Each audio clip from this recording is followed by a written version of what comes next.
Hello guys, welcome back to Explore China, Tanzhou Zhongguo, and in this video we are going to talk about Yuhua's许三观卖血记.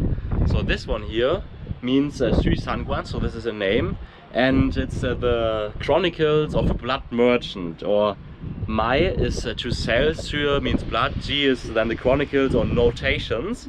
And first to my whereabouts. Maybe you can guess already where I am. I am here in Greece on the island Syros, and this is the harbor of the city here.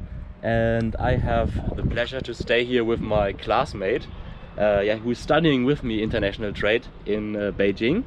And because I thought, okay, just staying in Germany, studying alone for the whole time is quite boring. So I texted him and I told him, hey man, I'm coming down to Greece to stay here with you together. And he said, yes, of course, come. But still now I live just across the valley, all the way down there in an Airbnb flat.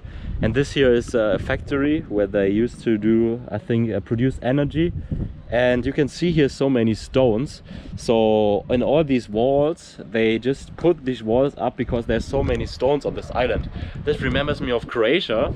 And in Croatia on many islands it's the same. So they have huge walls, or like 2 meters wide, 2 meters tall, just to put all the stones there. But now, yes, to this fantastic book. It was really a nice read at the beginning, very cruel, and I kind of hated the main character of this book, Xu Sanguan.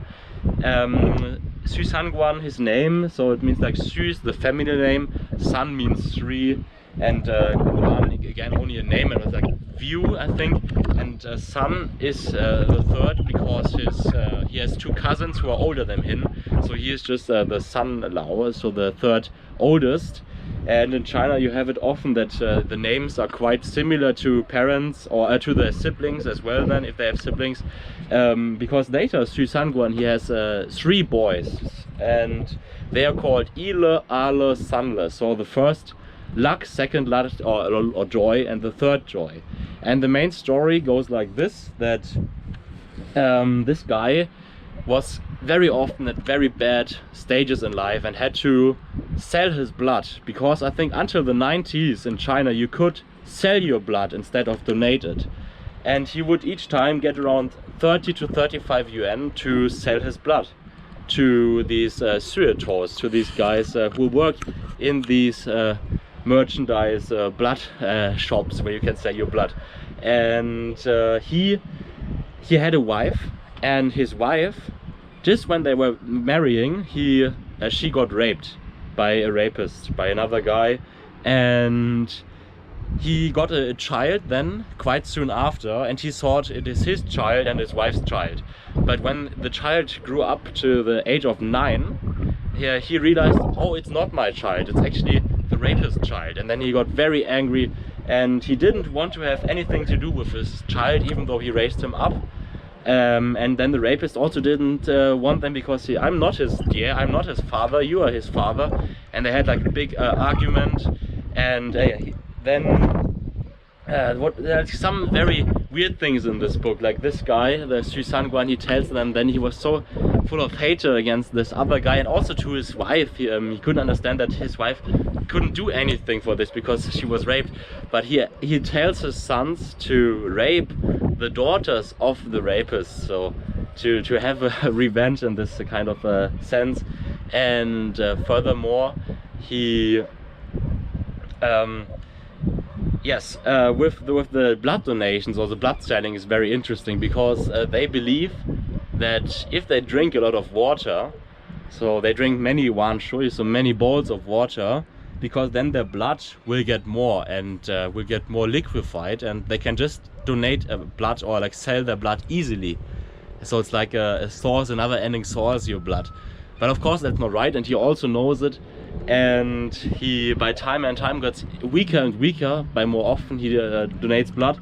And of course, like we know from Yuhua's other novels, like Huozhe, where I've just in the recent video told about the very good movie To Live, which is based on his book. Oh, I have to be careful that this is not dropping.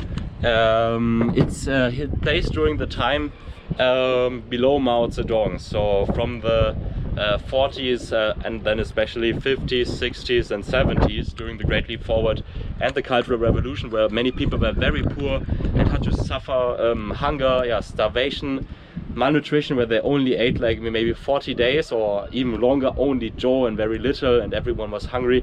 So during this time he also went to sell blood. So at the beginning I thought, oh, it's really, this book makes me hate this guy, and it's also very unfair for the women in this book, because they have a very bad role and have to suffer and take all the shit. Everything is everyone is hating them there. And also then of course during the Cultural Revolution there was denunciation, and his wife again, she was blamed of being I think a prostitute it was, just because she got raped basically. And yes, but however in the end it gets the main character, he changes, I think, or Yu Hua lets him change to get more I could feel more sympathy for him, and also his family situation changed, because then he accepted that his son is his son, that his the first Ile, that he is actually his son, he says. Then he accepts the situation, and it's fun in many parts and also easy to read. It has like 255 pages, and yeah, it was really fun to read, and I caught myself laughing sometimes when I was reading it. And it was fun because I was staying at the couch surf and I was reading this book, and he said, "Oh, you're reading? Well, so your Chinese must be really good." But yeah, it's a good and funny and cruel book, and I can recommend to read it. And it's from 1995, and there's also an English version which was published in 2003 called The Chronicles of a Blood Merchant. And this is it for this short video, and I hope you have enjoyed it, and see you again next week, I guess, or maybe in 2 weeks. Goodbye.